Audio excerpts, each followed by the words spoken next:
보겠습니다. 로마서 8장 29절 30절 말씀입니다. 신약성경 250페이지에 있습니다. 로마서 8장 29절 30절 말씀 찾으실 줄 알고 제가 봉독해 드립니다.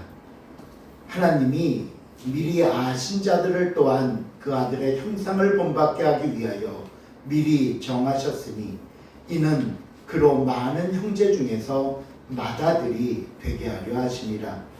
또 미리 정하신 그들을 또한 부르시고 부르신 그들을 또한 의롭다 하시고 의롭다 하신 그들을 또한 영화롭게 하셨느니라. 아멘.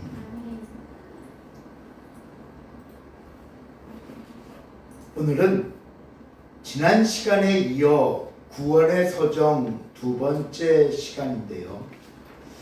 제가 서정의 각 단계에 나오는 과정들을 설명드리기 위해 각각의 의미들을 말씀드리고 있지만 제가 지난주도 그렇고 우리가 이 단계들을 살펴보면서 오해하지 말아야 할 것이 있다 말씀드렸습니다. 그게 뭐냐면 분명히 단계들이 있고 과정이 있다 보니까 이것이 마치 어떤 단계별 미션을 실행하듯이 우리가 열심히 해서 어떤 한 단계를 마쳐야 또 다음 진입할 수 있고 또 그 다음을 맞춰야 다음으로 밟아 올라가는 그런 과정은 아니라는 겁니다. 그래서 구원의 서정의 각 단계는 존재하지만 이것이 시간적인 순서가 아니라 논리적인 순서라고 말씀드린 이유가 이것이었습니다. 우리가 이미 알다시피 구원은 전적인 하나님의 은혜와 선물입니다. 그렇기 때문에 이 구원의 서정 역시 하나님께서 직접 이루시는 단계별 변화와 은혜의 결과들이기 때문에 우리가 이 단계들을 살펴보면서 두 가지를 먼저 알았으면 좋겠다 말씀드렸잖아요. 그 첫 번째가 뭐냐 하면 우리는 그냥 구원하면 구원하고 끝나지만 이 구원 안에는 하나님께서 나의 구원을 이런 과정들을 통해 이루어 가시는구나 라는 과정의 의미를 알았으면 좋겠다 말씀드렸고, 두 번째는 역시 나를 구원하시기 위해 하나님이 이렇게 수고하시는구나, 이렇게 일하시는구나 하는 하나님의 수고와 일하심에 대한 감사와 은혜의 시간이 되었으면 좋겠다 말씀드렸습니다. 그래서 우리가 지난 시간에 앞에 네 가지를 먼저 살펴봤죠. 부르심, 거듭남, 회개, 믿음. 제가 여러분 참고하시라고 오늘 주보에 구원의 서정 앞뒤로 해서 지난 시간 오늘 거 이렇게 간략하게 했는데 나중에 갖고 다니시면서 또 이렇게 참고하시면서 보셔도 좋을 것 같습니다. 자, 오늘은 이제 이어서 구원의 서정 다섯 번째 칭의로부터 시작됩니다. 오늘 본문 마지막 30절을 보시면요, 부르신 그들을 또한 무엇하다 하신다? 의롭다 하신다. 부르신 그들을 의롭다 하신다. 칭의, 의롭다, 칭하신다. 갈라디아서 2장 16절을 한번 읽어볼게요. 시작. 사람이 의롭게 되는 것은 율법의 행위로 말미암이 아니요 오직 예수 그리스도를 믿음으로 말미암음이라. 우리도 그리스도 예수를 믿나니 이는 우리가 율법의 행위로서가 아니고 그리스도를 믿음으로써 의롭다함을 얻으려 합니다. 율법의 행위로서는 의롭다함을 얻을 자가 없습니다. 이 칭의라는 말은요, 법정 선언입니다. 어떤 재판정에서 이루어지는 선언인데, 칭의는 뭐냐면 죄인에게 더 이상 죄인이라 칭하지 않고 의롭다 칭하는 것을 말하는 것이고요. 그 의롭다 칭했기 때문에 그가 지은 과거 모든 죄에 대한 책임이 사라지는 겁니다. 이게 칭의예요. 사도 바울이 우리 로마서 앞부분에서 복음에 관한 설명을 하면서 복음이 주는 결과가 무엇이냐, 바로 이거다라며 강조했던 것도 역시 칭의였습니다. 보세요. 로마서 3장 24절에 보니까 그리스도 예수 안에 있는 성령으로 말미암아 하나님의 의롭시 의대로 값없이 무엇 하심을 의롭다 하심을 얻은 자 되었느니라. 우리가 죄인에서 의롭다함을 얻을 수 있었던 것은 하나님의 은혜, 예수를 통한 구원으로 가능했다는 말씀이고요. 이어지는 로마서 6장 7절에서는요. 이는 죽은 자가 죄에서 벗어나 의롭다 하심을 얻었습니다. 우리가 더 이상 죄의 종노릇하는 죽은 자의 삶이 아니라 의롭다 하심을 받은 하나님의 자녀다운 삶을 살라고 말씀했습니다. 또 우리가 다음 주에 보겠지만 로마서 8장 33절 한번 읽어볼게요. 시작. 누가 능히 하나님께서 택하신 자들을 구하라고 의롭다 하신 이는 하나님이시니. 예, 하나님께서는 이미 저와 여러분을 의롭다 판결하셨어요. 이 판결에 대해서 그 세상 누구도, 심지어 사탄 마귀라 할지라도 거역하거나 부정할 수 없다는 겁니다. 하나님께서 저와 여러분을 의롭다 판결하셨습니다. 그러니 여러분 담대하십시오. 움츠리지 마십시오. 하나님의 자녀다운, 왕의 자녀다운 삶을 사시기 바랍니다. 이것이 우리를 의롭다 하신 하나님께서 저와 여러분에게 바라시는 삶이기 때문입니다. 여섯 번째 구원의 서정은 양자상음입니다. 이것을 한자로 수양이라고 그러는데, 여러분 혹시 그 수양아들 삼는다는 말 들어보셨어요? 수양아들. 네. 그것을 가리켜 양자삼음을 수양 이렇게 말합니다.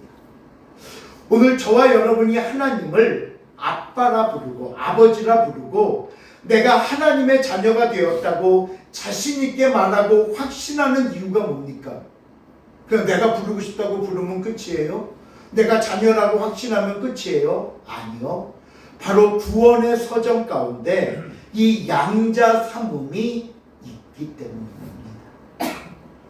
우리를 구원하신 하나님께서는 내 모든 죄를 용서하시고 이제 너는 의로운 자야, 너는 더 이상 죄인이 아니라고 선언하신 후에 끝난 것이 아니라 그런 우리를 하나님의 아들, 하나님의 자녀로 삼아주셨습니다.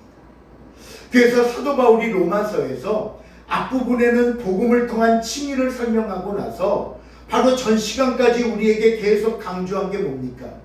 너희가 자녀로서 누릴 수 있는 특권이 있다고 한 거 아니에요. 특권이 있다.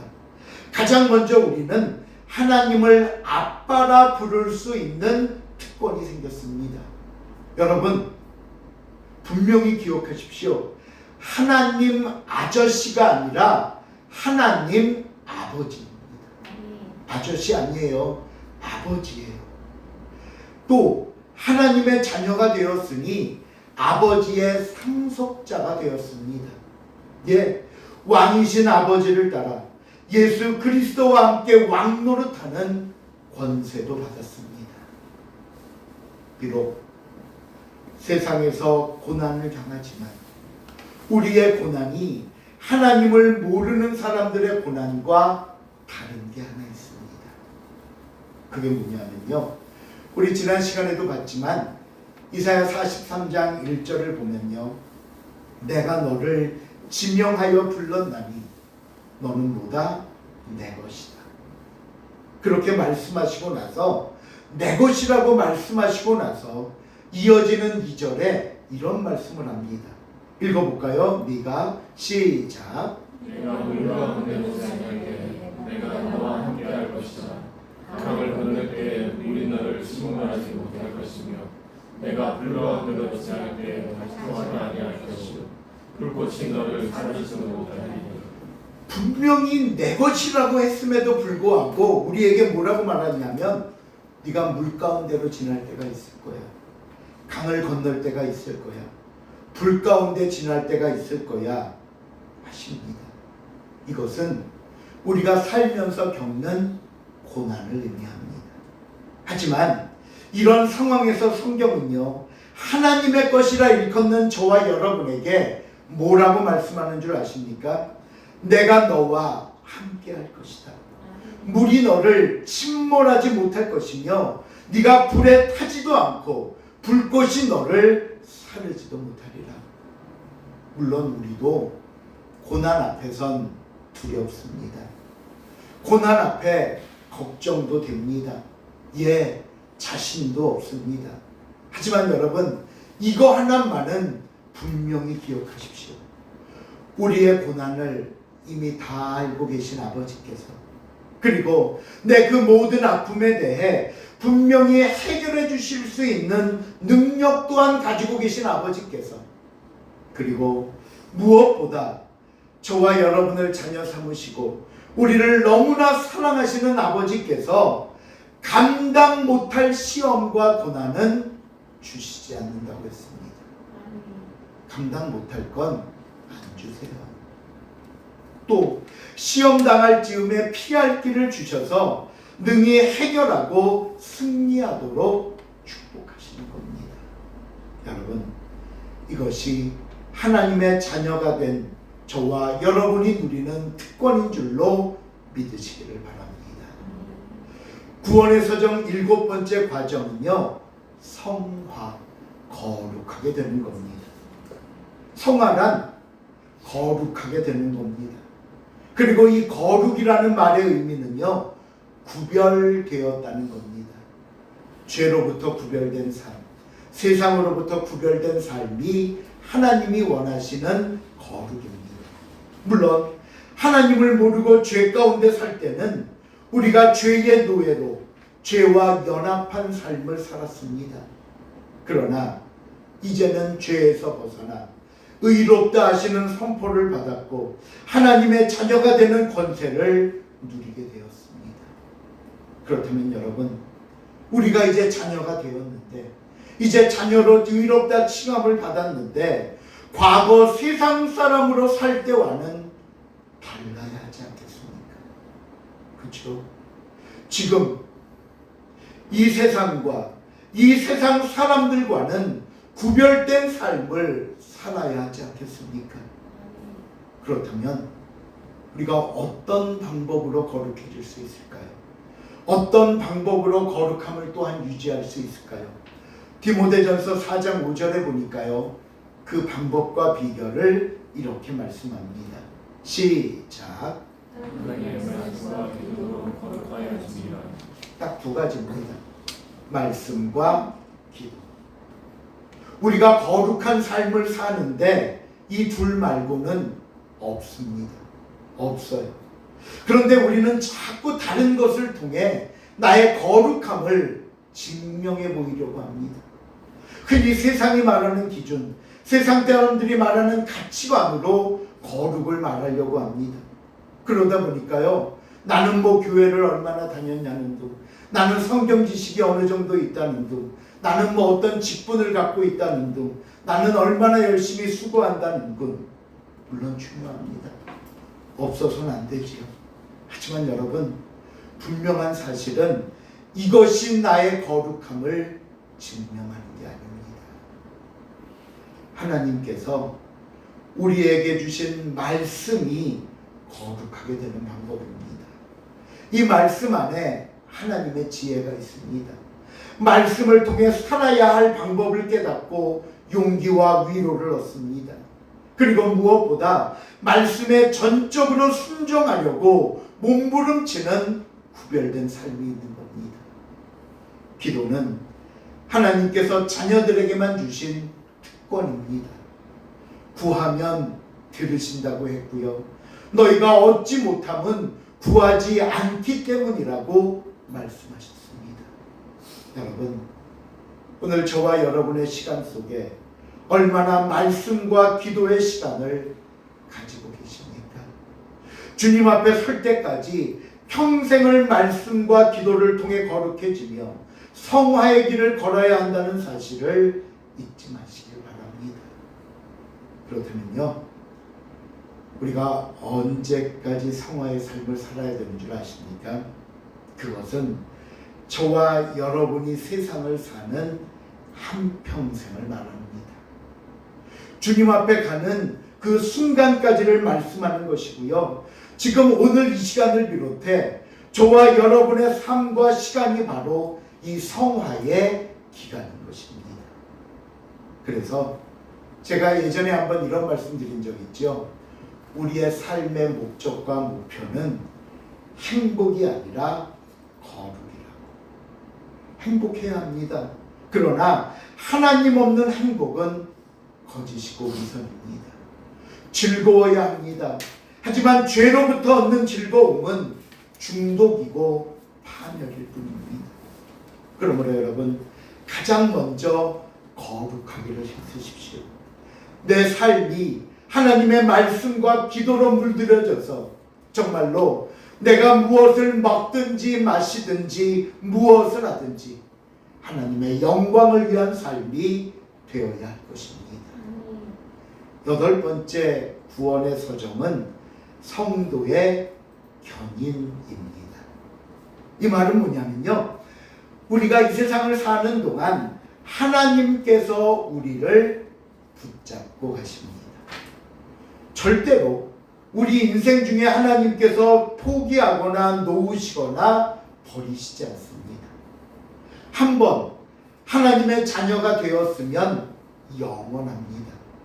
그 자녀를 천국에 들어갈 때까지 이 세상 속에서 인도하시고 보호하시는 겁니다. 그런데요, 성도들이 우리가 신앙생활하면서 한 가지 착각하거나 혼동하는 게 있어요. 그게 뭐냐면요, 관계와 교제라는 겁니다. 이 둘이 어떻게 다를까요? 관계와 교제.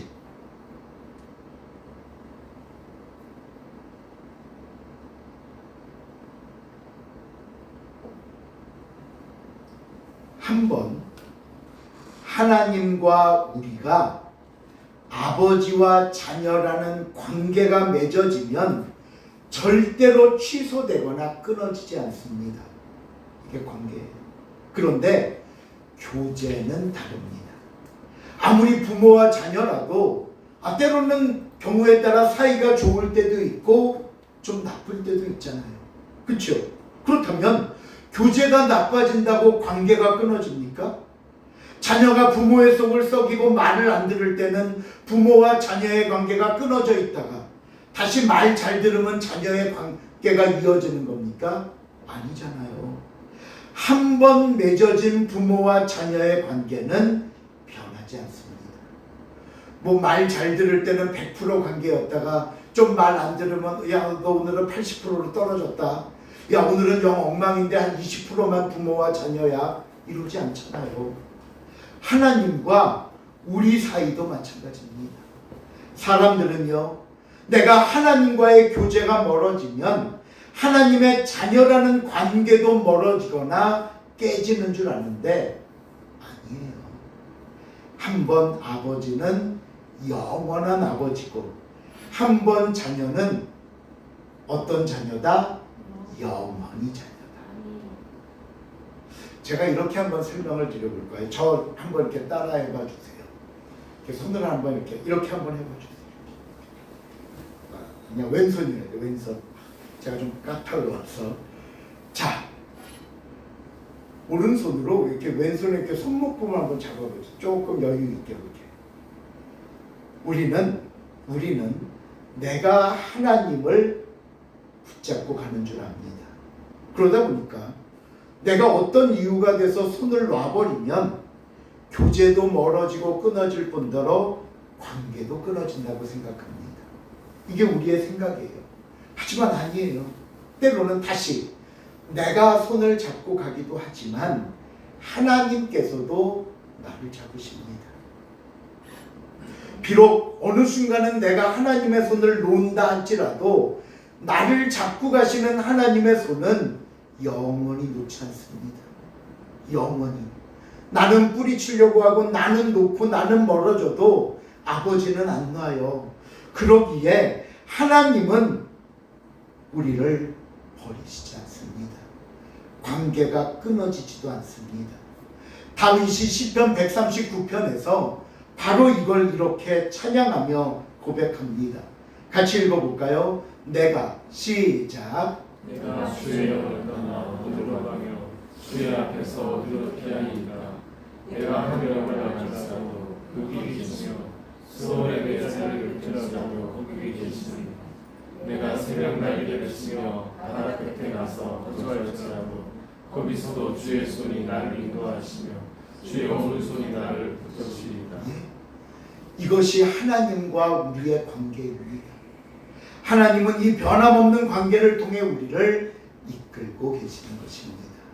성도의 견인, 언제까지? 우리가 하나님 앞에 갈 때까지. 마지막 구원의 서정 9번째는 영화롭게 되는 겁니다. 오늘 본문 30절 마지막에 보면요, 의롭다 하신 그들을 또한 어떻게 하셨느니라? 영화롭게 하셨느니라. 우리가 영광스럽게 된다는 것은요, 세상에서 가장 마지막 단계로 천국에 들어가는 것을 말합니다. 그래서 구원의 완성이자 구원의 최종 목표이고 구원의 서정의 마지막은 저와 여러분이 영화롭게 되어 천국에 들어가는 겁니다. 하나님께서는요, 성도들이 세상과 작별하는 순간 비록 우리의 이 몸된 육신은 세상에 남겨두지만 우리의 영혼은 곧바로 천국으로 인도합니다. 영화로운 곳으로, 하나님이 계신 우리의 본향이자 반드시 돌아가야 할 그곳으로 인도하심으로 하나님의 구원은 완성되는 겁니다. 사도 바울이 빌립보서 3장 20절에 보니까요, 그 우리가 돌아갈 천국을 소망하며 이렇게 고백합니다. 읽어볼까요? 그러나 시작. 그러나 우리의 시기관은 하늘에 있는 자 거기로부터 구하는 자 곧 주 예수 그리스도를 기다리노니. 천국을 소망하는 삶을 살 수 있길 바랍니다. 우리 신앙의 선배님들은요, 이 세상의 삶을 나그네의 삶이라고 했고요, 순례자의 삶이라고 했습니다. 우리 또한 비록 오늘은 우리 몸은 이 땅에 이 세상에 살고 있지만 항상 마음은, 항상 내 삶은 천국 백성으로 사는 저와 여러분이 될 수 있기를 바랍니다. 말씀을 맺습니다. 우리가 지난 2시간을 통해 구원의 서정 9가지를 살펴보았습니다. 굳이 이 9가지를 시간으로 구분해 본다면요, 처음 우리를 부르신 소명부터 자녀 삼으심까지는 이미 우리에게 이루어진 구원의 과거 형태이고요, 이미 우리에게 일어난 일이고요, 우리는 이제 하나님의 자녀가 되어서 성화의 시간을 보내고 있는 것이고, 그런 성화의 기간 동안 하나님의 견인은 끊임없이 우리를 붙잡고 이끌고 가고 계시는 겁니다. 그리고 마지막 우리의 미래는 영화입니다. 여러분, 하나님의 자녀인 저와 여러분은 구원받은 자녀로서 합당한 삶을 위한 성화의 길을 걸을 수 있길 바랍니다. 하나님께서 끝까지 나를 붙잡고 인도하심을 믿고 여러분 이 믿음을 가지고 담대하시기를 바랍니다. 이것이 저와 여러분이 하나님의 구원 앞에 기억하고 감사하며 살아야 할 삶의 모습임을 다시 한번 깨닫고 구원에 감사하며 구원에 합당한 삶이 되는 저와 여러분이 될 수 있기를 다시 한번 주님의 이름으로 축원을 드립니다. 기도하겠습니다. 하나님 감사합니다. 우리를 구원하실 때 창세전에 예정하시고 우리를 이 땅에 보내시사 부르신 그 순간부터 주님 앞에 가는 그 순간까지 지키시고 이끄시며 돌보시며 함께 하시는 은혜 감사를 드립니다. 하나님, 우리가 이 성화의 과정을 겪는 동안 때로는 쓰러지고 넘어지기도 합니다. 때로는 벗어날 때도 있습니다. 그러나 우리를 놓지 않으시고 우리를 끝까지 붙잡고 가시는 하나님의 그 은혜를 따라 우리가 다시 한번 주님을 만나게 하시고 다시 한번 그 영광과 은혜 가운데 머무는 복된 시간 되게 하여 주시옵소서. 감사드리오며 예수님의 이름으로 기도하옵나이다. 아멘.